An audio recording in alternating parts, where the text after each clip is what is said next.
كل يوم تفيدة تخلي سيد افندي بيلبس هدومه عشان ينزل يروح شغله وتسأله سؤال: هتاكل ايه النهارده يا سيد؟ سيد يفكر يلاقي نفسه مش عارف يقول ايه، لسه هو واكل طبق فول ونفسه مسدودة ومش عايز يفكر في الاكل. يقول لها: إيه اللي تطبخيه يا تفيدة؟ تقول له: ما تقول نفسك تاكل ايه؟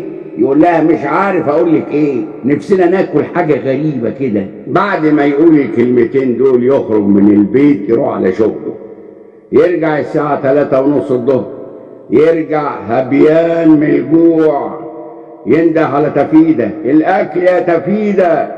تقول له: حالا يا سيد حالا. بعد شوية يطلع سيد يقعد على الترابيزة، ابنه موجود وبنته موجودة ومراته في المطبخ.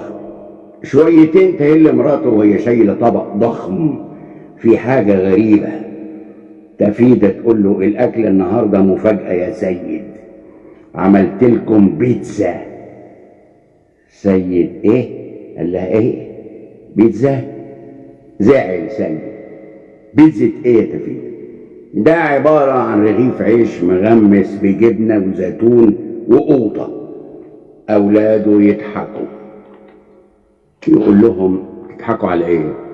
يقولوا له: احنا اللي اخترنا البيتزا يا بابا، ماما كانت هتعمل دقية بامية باللحمة الضاني، قلنا لها لا، عايزين بيتزا. سيد يزعل، يقول لهم: صحيح انتوا ما عندكوش ذوق للاكل، حد يرفض دقية البامية اللي باللحمة الضاني؟ مرة تانية بقول ضاني، حد يستبدل عظمة اللحمة وأبهة البامية برغيف بيتزا؟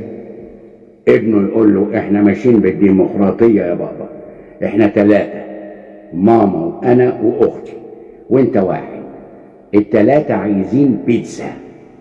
سيد افندي يلاحظ ان الحكاية دي بتتكرر.